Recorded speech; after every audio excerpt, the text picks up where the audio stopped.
Hey, this is Steve, the old original Get Out Deck guy, along with Damon Day, the new, more improved, fresher Get Out Deck guy. Say hello, Damon. Fresher. I like that. I'm fresher. Hello. Today we're going to talk about something more and more people are doing, borrowing money from or taking money out of their 401ks. Now, on the surface, it feels like the right move. The bills are mounting, the stress is high, and that retirement account starts to look like the perfect lifeline. But here's the thing, sometimes what feels good in the moment can actually work against you in the long run. That's why in this episode, we're going to separate emotion from math because when you make financial decisions based on how you feel instead of what the numbers say, you could be trading your future security for a little short term relief. We'll also talk about how the choice to pull money from your retirement can be the difference between living in poverty later or building real wealth for yourself down the road. You agree? I do. Okay. Well, thanks for joining us this week. I'll be here all week.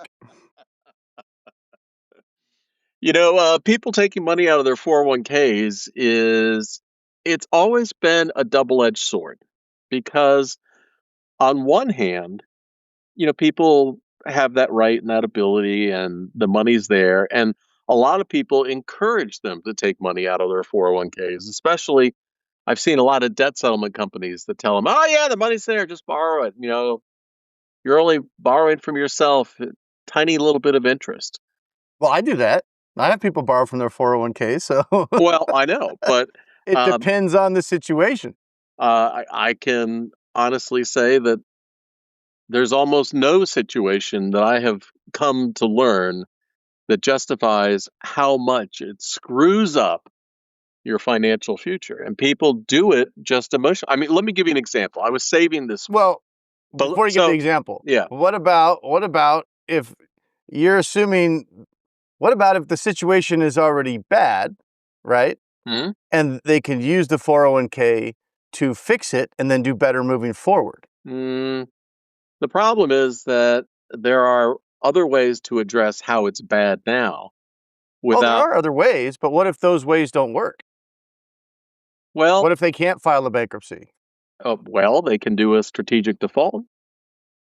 I And mean, there are 95% of the cases, all right? Don't give me the edge case. 95% of the time, people have options that they can avail themselves to. Because here's an example, okay? If you borrow $10,000 right now from your 401k, now people say, but Steve, it's only costing me 3 or 4 or 5% interest to pay it back. But I have never been able to get across is you're not losing that little bit of interest. You're losing the gain that you would have had on that money if it had been in there. And the markets are doing amazing. They're doing well. So if you borrowed 10 grand right now, when you factor in the little bit of interest you're paying back, plus what the market historically has done on average, Mhm. by the time you pay that back over 5 years from now, okay, if you had left it in there and the amount that you paid in interest, you would have lost 5 grand. No big deal, right?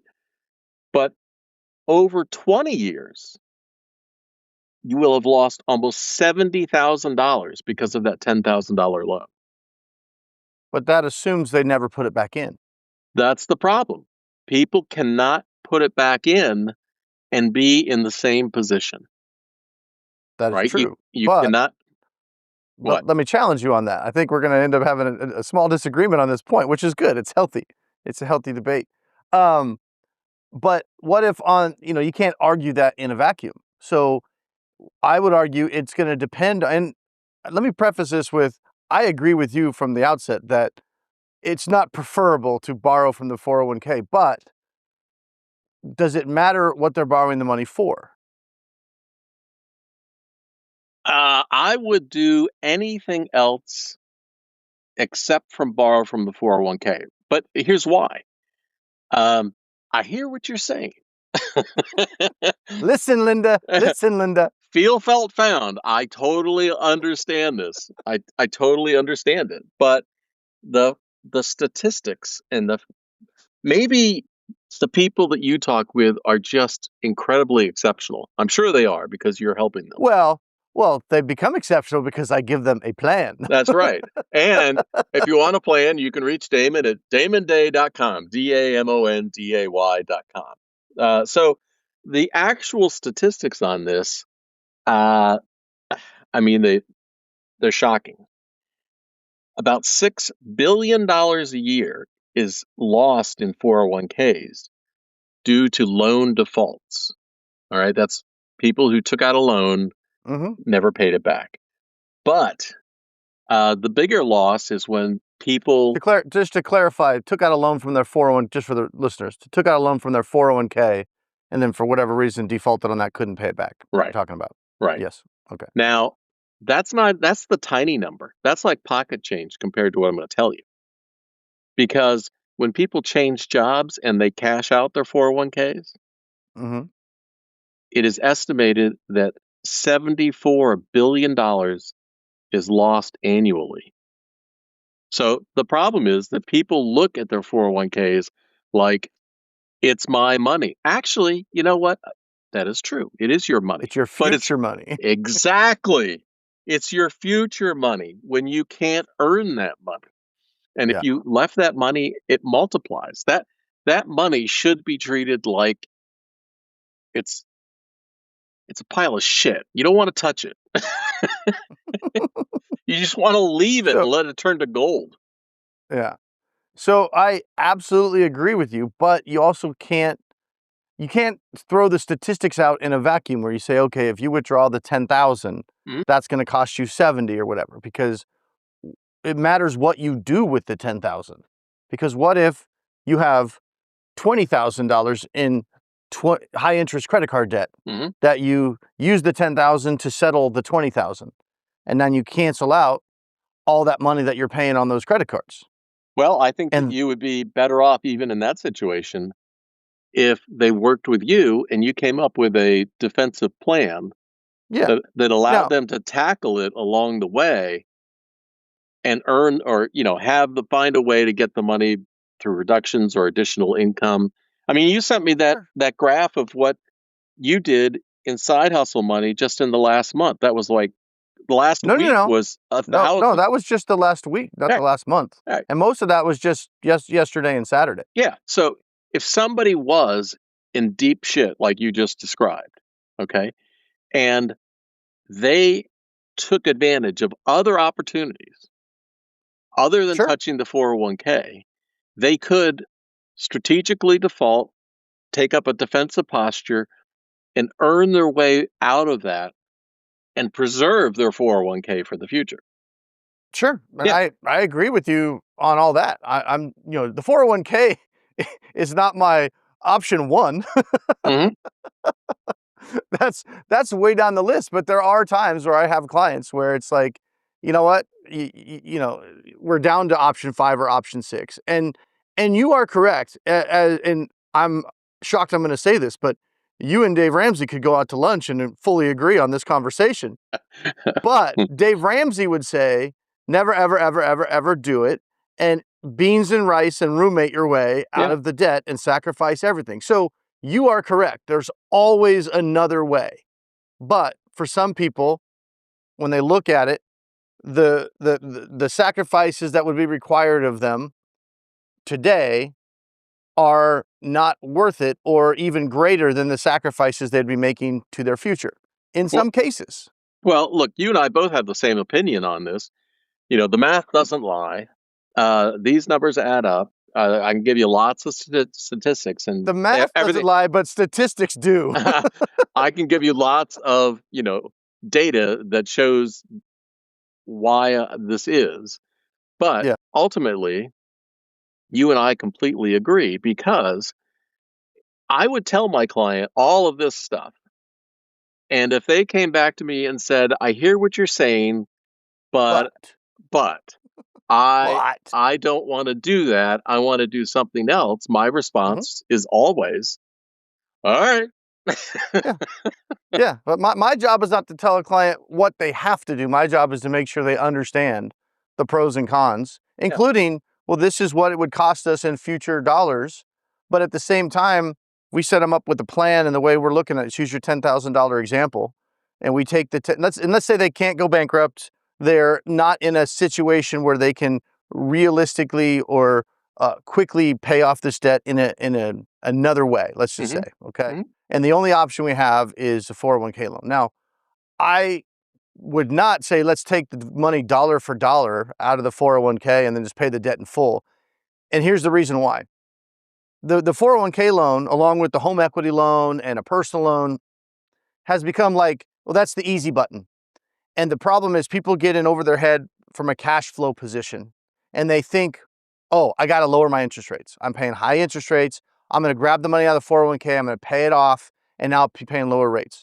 But they never solve the underlying problem first, which is why they got that credit card debt in the first place. So what Right. inevitably happens is they take, and this is why people say don't ever touch your 401k, because this happens a lot. You take your, you have 20 grand in credit card debt, you take 20 grand out of your 401k, you pay off all the cards, you're feeling good, your credit score jumps, you don't have these credit card payments anymore. But what you don't realize is you had, you know, $600 a month in minimum payments on those credit cards, and your new 401k loan's only going to be $400 a month. So you think, oh, I'm saving a little bit of money. But what you don't realize is you were using those cards every month and you were paying $600, but you were spending $300 back on those cards or whatever it was. Yeah. So what happens is now all of a sudden you're getting $400 taken out of your check directly. You never did really go in and figure out what your spending issues were. And now you're still feeling tight. You're feeling good for a month or two, but then all of a sudden, oh, we're a little bit short here. We're a little bit short here. And oh, I'll just put it on the credit card real quick, but I'm going to get paid on Friday. Hmm. And then you fast forward a year and it's like, what the hell? I got $10,000, $15,000 back on the credit cards that I paid off. Plus, I got this 401k loan, so I got the $400 there, and now my minimum payments on my cards are $300 or $400 a month again. Oh, we're getting really tight. What are we going to do? Oh, we need to get a HELOC, right? Right. And Right. then the cycle repeats itself, and then a year later, oh my gosh, things are so tight. Oh, we got to get a personal loan. We're going to get a Oh, I loan from one of know. these companies, I know. consolidation loan. And then by the time I get the clients, Oh, I know. usually they have personal loans, a HELOC, one and maybe two 401k loans, all because they tried to solve the problem Right. They on their didn't own and contact they you didn't. early enough. I Correct. agree. I They agree. didn't address it. And that's why you get all of these horror stories of people raiding their 401ks only to find that money just get wiped out, swallowed up in their lifestyle, and then a year or two later they have not replenished that money and now they're trying to get more. Yeah. That's why And when so I I hear you, agree with you, most people screw it up. that's why when I hear you say, but what if they put the money back in? Unfortunately, Yeah. my experience has been they don't. Correct, because they don't have a plan going into it and they Right. borrowed the money before they should have. But the way I look at it is I say, back to this example, you got 20 grand in credit. And I'm not saying this is right for everybody, but just using this example, here's a scenario. You borrow 10 grand out of your 401k, you use it to settle 20 or $25,000 worth of that debt, you get rid of it. Here's the other thing it does. When you settle the debt, those cards all get closed. So the debt can't sneak back onto those cards at least for a couple of years Well, until anyway. you apply So for the new ones. well, yeah, down the road, but then now we work on their budget, work on their spending plan. So now we have this extra money. It's built into the plan. So now they can then go back, turn right around, and they're paying back that 401k loan fine. But now we also have some additional money because they got rid of a lot more debt than just dollar for dollar. And now we put that in their plan. Now, can they hang up the phone with me and then not do that? Yes, but you know, these are grown ass people that I deal with. These aren't children, so they can make their own decision. Well, in But then we have a plan to put that money back in and not only replace it, but increase what is in there. Whereas when they're just kicking the can down the road and dealing with the debt, they're not even contributing to their 401k. So I can make an argument that with the right plan, you can actually end up with more money in retirement if you strategically use it in a smart way today. I agree that having a plan that is not based on a debt relief sales pitch by one of these companies is a better way of doing it than just assuming. Now, here's why this is concerning me. According to Vanguard, they had 3.6% of their 401k that they manage, 401ks that they manage.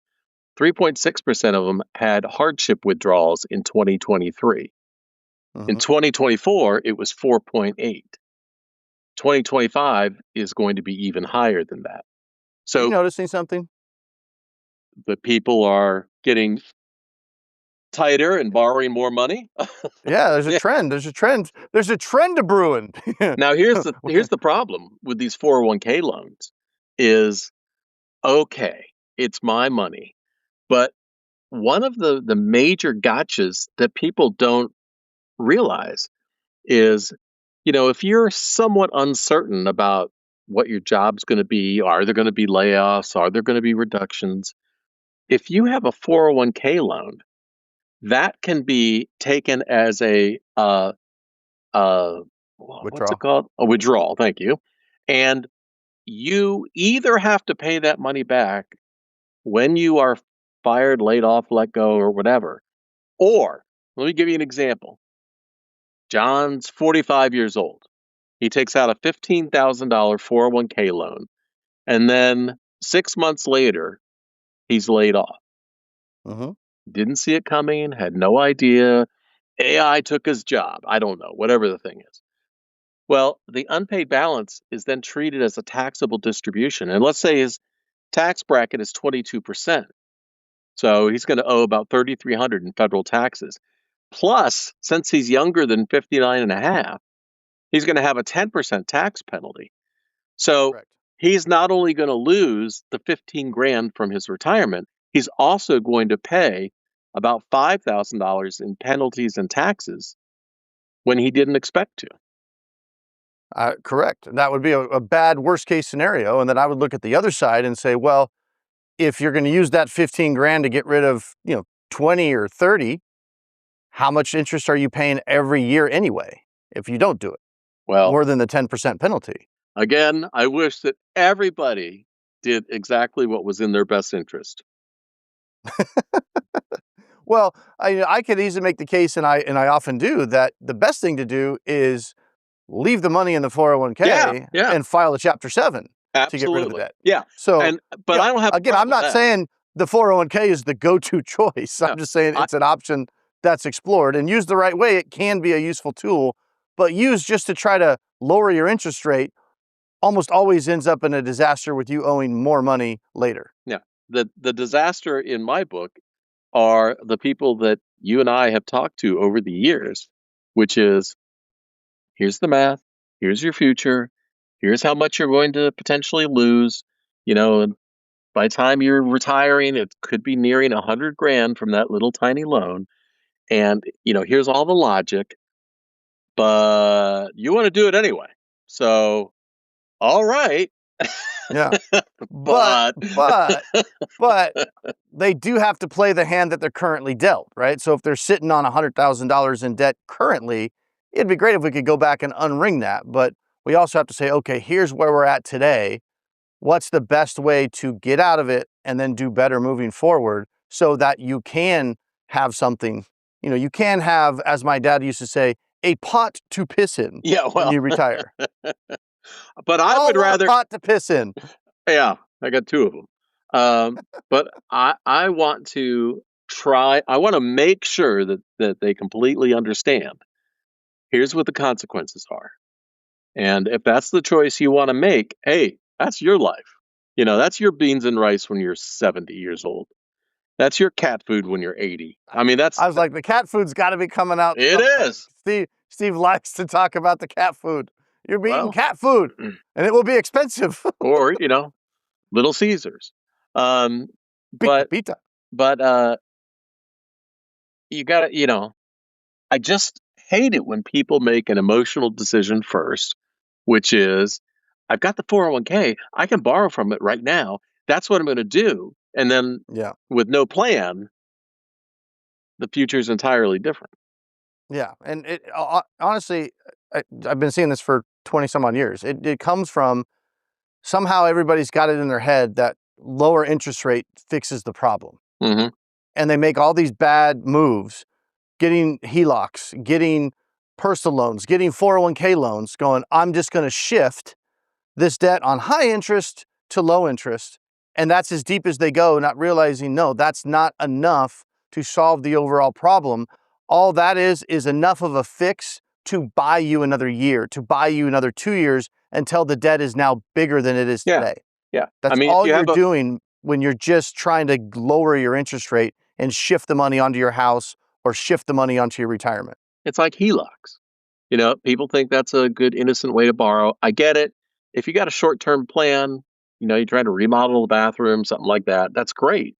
But HELOCs are a lot like, I don't see them as often anymore. I used to see them out in the country. But balloon mortgages, where you borrow the money, but Mm-hmm. it's all due and payable. But you have a special birthday in the future. Yeah, yeah.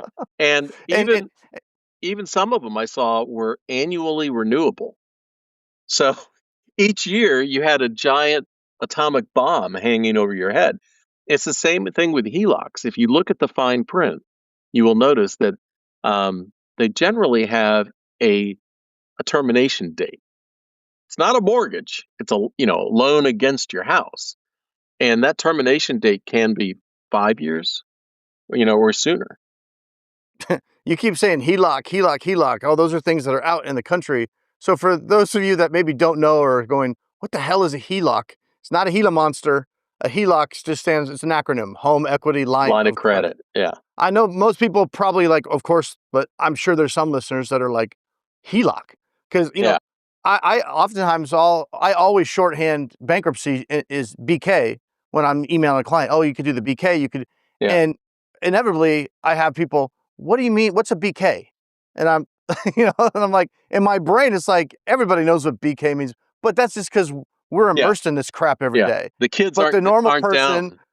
yeah, the normal person's BK, like a Whopper? What's BK? So yeah, HELOC, home equity line of Line of credit, a credit. loan against your property. Yep. I got down off my soapbox for a minute. I was waiting for your diatribe. Um, Oh, I'm trying to be better so we can get through all of your notes. You spent okay. so much time doing all the research and doing all the math, and then we have this rare kind of disagreement going, which is kind of fun. Woo! I got my Mountain Dew here too, so I'm all set. Now, I got my sparkling water, so I'm much more clear-headed. well, I've been up since 5 a.m. That was Wow, almost eight I hours was up ago. when you went to bed. Yeah. Damn. Well, I was out driving pretty late.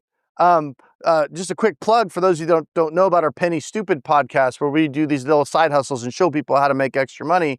What Steve was alluding to earlier was my wife and two of my kids were out of state this weekend, so I had a free weekend, no baseball, no softball, and I hadn't done this in a long time. And I was like, you know what? I'm just going to go drive. I'm going to go see how much money I can make. And on Saturday and Sunday, I made $770 delivering groceries, slinging burritos, 770 bucks in 2 days when most people would be watching college football on Saturday and the NFL on Sunday. So when people say, oh, I don't have time to do that, or oh, I don't want to do DoorDash, I want to do whatever. Hey, if you've got debt, that was 770 bucks in 2 days. That'll help you pay off some debt. right. I love it. Go to YouTube, search up Penny Stupid, subscribe. Let's go. Well, that's the thing. How many people have pushed back on giving you every sort of excuse why they can't do that? Everybody. Well, not everybody. I have a couple of clients that embraced it. I actually oddly enjoy it. I think I enjoy gamifying it and seeing how much money I can make and trying to break it down. If I do this, or I do this, kind of squeeze out an extra dollar an hour. I kind of like the challenge of that. And I'm finding I'm pretty damn good at it. I average No, about you're 40 very bucks an good. hour, Yeah, which you're is very good at it. pretty good. But here's So here's why that frosts my cake, so to speak, is when people make every excuse in the world not to make an frost your extra cake. make Butters your bread, bro. butters my bread. All right, to make an extra $1,000 a week on something that can be done fairly easily, and they avoid doing it because of the emotions. So they'd rather Yeah. lose 100 grand in the future than have a few days of being uncomfortable doing something new. Steve, Yeah, I know. hyperbolic discounting. Discounting. You're absolutely right. So Yeah, my let me, Steve's cat food is my hyperbolic discounting. yeah, which I like to bring originally it up. was mine. That was mine. I stole it because I'm Yeah. the new get out of debt guy. I stole a lot of stuff from you. Yeah, you can refresh that. That's for sure. All right. Steve, what is hyperbolic discounting for those that are still trying to figure out what a HELOC is? It's where you put greater emphasis on a decision you're going to make today versus the consequences of it in the future. And we all do it, all of us. It's human S- nature. So, there are times when borrowing or taking money can make sense. But Wait, what? What? hey, What? you were ahead of me. You were ahead of me. Oh, But sorry. but in my book, it's when you have a true emergency that needs cash now, right? The engine blows on the car or so, not something huge. Well, you just blew it wide open, dude. Everybody's definition of emergency is different. Well, I said, A it had true, a true short-term emergency where number 1, you're betting the farm, you're going to remain employed. And number 2, you can repay the entire loan in 6 months or less. So that's my advice. Now here's the separation point. whatever, Dave Ramsey. We got a charter school that has a sign out front. We teach Dave Ramsey's classes. I have to admit, every time I go by it, I give it the finger. 66 years old, and I'm flipping Dave Ramsey's sign off. So I have some talking points Tell us for how you. you really feel, Steve. I'd have to show you. So people that say, I need relief now. I need to borrow from my 401k now. I need the money right now. There's nothing else I can do. If we could pour some logic into them, I would get them to understand what is the all in after tax cost plus the loss compounding over 10 or 20 years. People say, it's my money. Yeah, that's why retirement accounts are structured with penalties and limits to try to help you keep your money for the long term. And people say, I'll pay it back. Well, yeah.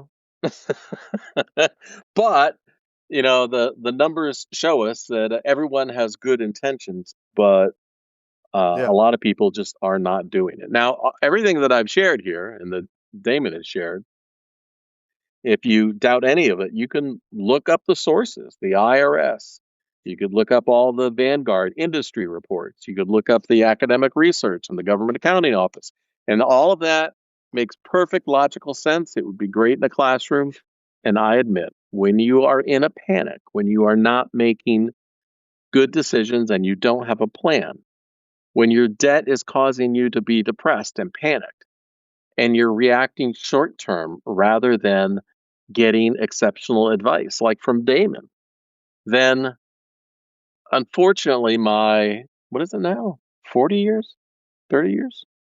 30 or 40 years of experience have always shown me that people will leap towards making an emotional decision rather than the right decision. And it usually involves the thing that eases what they're feeling the most pain, which is usually a cash flow pinch. Yeah, I And agree. that's why they'll leap to that personal loan or that HELOC or that 401k loan because they feel that the eases their cash flow burden, but it doesn't necessarily solve the overall problem.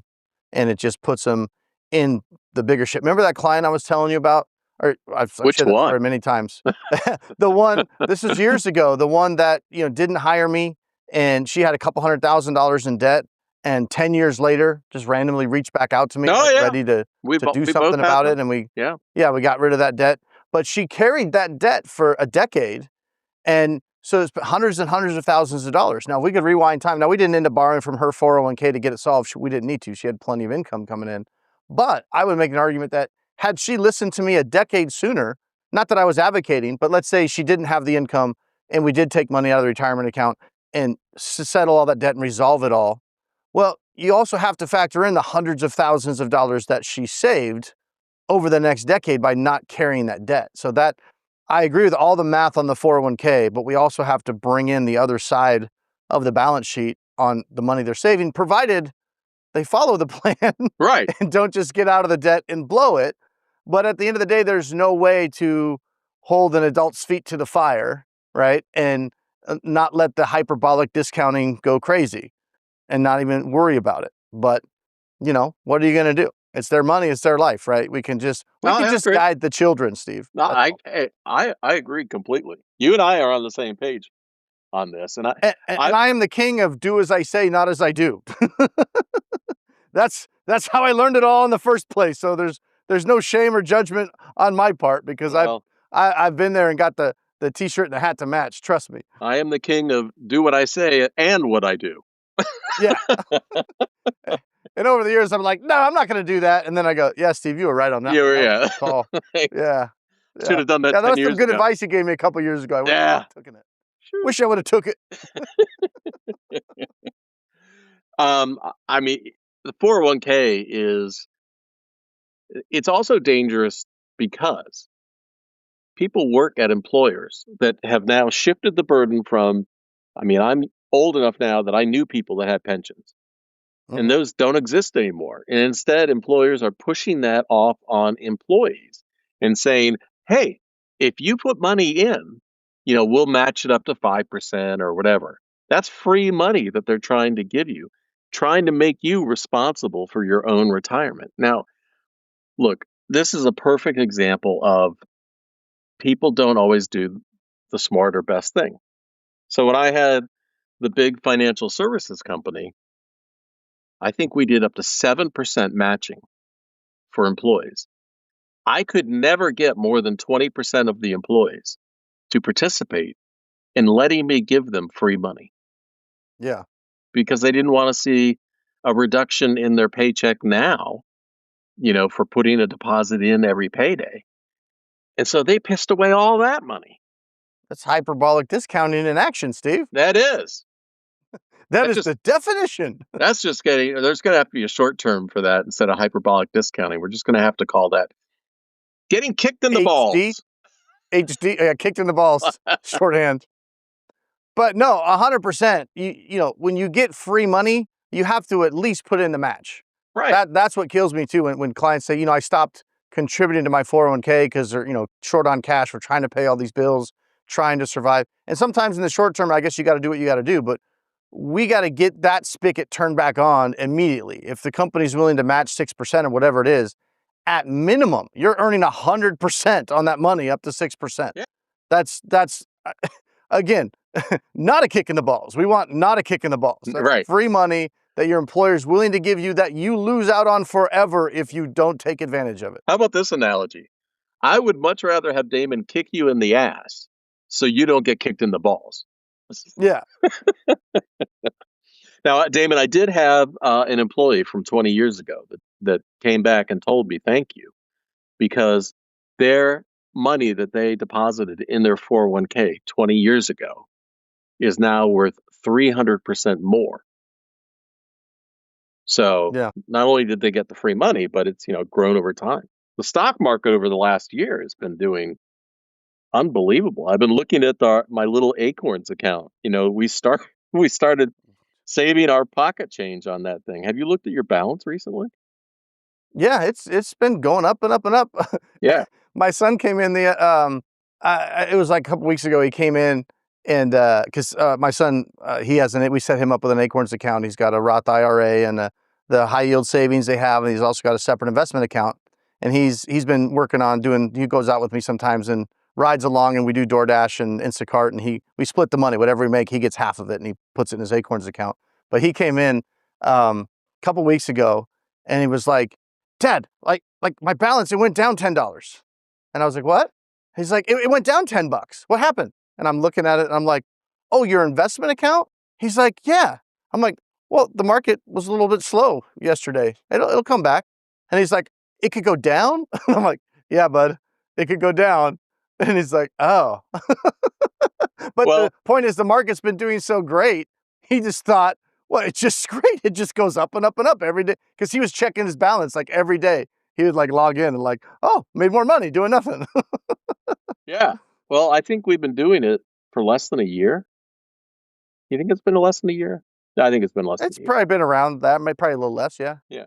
So, yeah, my return on that is 12.23% so far this year, which, Yeah. you know, if I had borrowed that money at 5%, that would have been a 17% loss I would have taken. Yeah. All right. And Well, and speaking of the Uber and the DoorDash and all that kind of stuff, yeah. if even if you don't have debt, or even if you do, you can start doing some of these side hustles. Open up a investment account, an Acorn account, if your 401k at work's already matched or whatever you have there, and put all your side hustle money into that. Just extra little retirement bonus for you. Just get you out of the house, couple hours, couple nights a week, maybe, a weekend day here or there. And, anybody can make $1,000 a month without even really thinking about it. Just going out in the evenings, driving around, delivering some groceries. It's not a big deal. Well, talk about the DoorDash millionaire. Yeah. Well, if you go out, like this is what we're doing with my son. It's going to be easier when he does get his license. He's got his permit now, so he has to ride with me. But when he gets his license, he'll be able to go out. He's just started community college here. He's living at home. And so, we're talking about there's no rush for him to move out and get his own place and start having all these bills. And we sat down I showed him, it's like, look, if you just stay at the house while you go to college next 4 years or 5 years or whatever it is, and you go out and you do DoorDash and Instacart, it's real simple stuff, real easy to do. He can work it completely around his schedule. There's no boss. There's none of that stuff. You go out when you want to go out, and you don't when you don't. He could easily, very part-time, make $2,000 a month. When I say very part-time, I mean very part-time. Yeah. And he can take that money and invest it, max out. He's got a Roth, he's got a Roth IRA with Acorns. And if he maxes that out, we can set him up with like a solo 401k, because he's self-employed now. If he's getting 1099 contractor for these companies, so he's self-employed. So we can set him up with a 401k. And if he just put that $2,000 a month, or if he and he can make more than that if he wanted to, but just $2,000 a month, $25,000 a year. He did that for 4 or 5 years and just left it alone. By the time he moved out of the house, 24, 25, graduated college, whatever, 23, whatever it is, and just left that money alone, didn't touch it again, he would have over $1 million when he went to retire. Yeah. Just by doing DoorDash when he was in college. That's the power of compound interest. That's right. Over time.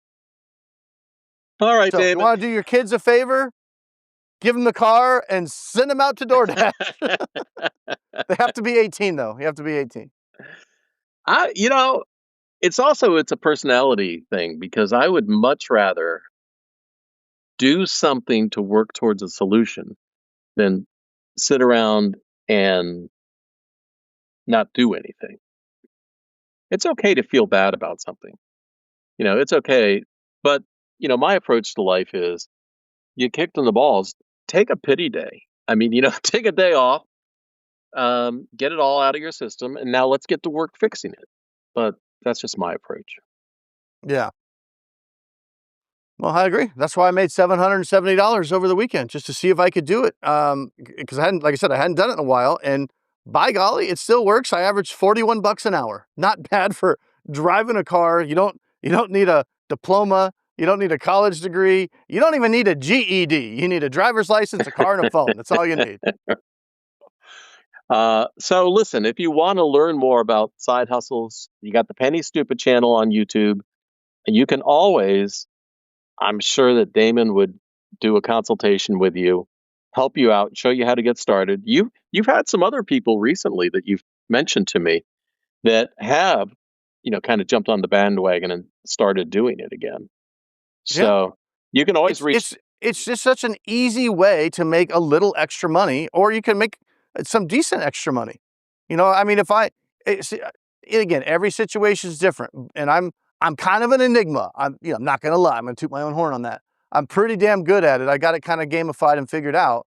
But if I had nothing else going on, like if it was like somebody put a gun to my head and was like, you need to make $8,000 this month, and was doing nothing else and was just driving, I could go out there with all these different apps. Yeah. And I can make $8,000. Granted, I'd have to drive my ass off. We'd be talking 15, 16 hours a day. It wouldn't be easy, but I could literally go out with my phone and figure out a way to make $8,000. Now, I'm not saying you. Well, you've done it. If I can, yeah. Well, I haven't done that because I I can't take a month off. No, but when Do it. you first started, you were crushing it. And if you knew then what you know now, you would have made even more.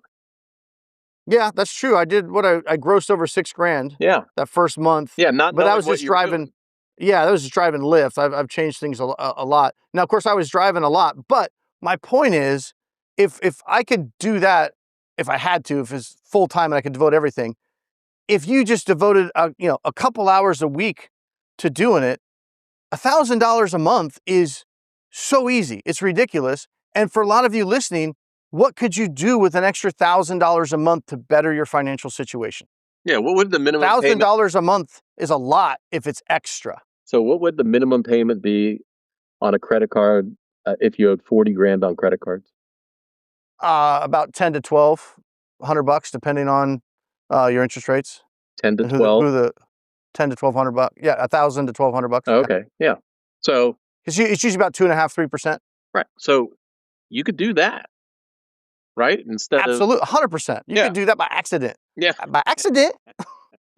Thank you for not saying on accident. God, that drives me crazy. It's by accident. It's on purpose by accident. Right now, there's somebody screaming at their phone or speaker or something. Well, hopefully, here's the thing. Hopefully, they're listening to this podcast while they're delivering a burrito. Oh, that would be sweet. That's when I listen to my podcasts. That's the other thing. I'm multitasking. I'm multitasking while I'm multi-apping, right? I'm Oh, out there driving and I'm listening to things that I want to listen to anyway. It lets me kind of get out of the office and unwind and unplug. That's why I like to go out and do it at night, especially out here in Phoenix. The roads are clear. There's no traffic. I'm just cruising. I'm in the Tesla. I'm listening to, different podcasts that I want to listen to. oh, And it just lets me unwind. like your new favorite podcast? True Like crime cases you haven't heard. Yeah. I didn't tell you. I go to pick up my son at high school the other day, Yeah. and this is my other son, and we get in the car, and I was listening to one of your podcasts earlier, the True Crime Stories podcast. Yeah. And so we get in the car, and it automatically just picks back up on my Bluetooth. So we get in, Yeah. and then there's Steve talking about somebody girl got killed or kidnapped or Yeah, whatever. that was it. Yeah. And Steve's doing his radio voice and all this stuff. And my son just kind of is like, "What are you listening to?" Who is And that? I'm like, "Oh, that's Steve. It's this new podcast. He's into like the first 48 and that kind of stuff, and he's actually got a pretty good knack for telling these stories." So we listened to it for a little bit, but he's like, "What is this, Dad?" Yeah. So if you want to learn more if you're into true crime, then you can go to truecrimeunheard.com. And I'm working on this week's episode. It'll come out on Wednesday right now. It's a doozy. They're all doozies. But this one, they always have me scratching my head. True Did you crime come across unheard. it? Did you come across it on accident or by accident? I came across it on purpose. On purpose by accident. Yeah. So this one's actually kind of interesting because it is a federal special agent that ends up changing sides because of voodoo. It definitely sounds special. Yeah, well, it's pretty interesting. So, all right, Damon, I think that wraps it up. I know you gotta go earn some side hustle money. Yeah. And to sum it up, don't tap your 401k without a plan. Talk to Damon. You can always reach Damon, damonday.com, DAMONDAY. See ya. Peace.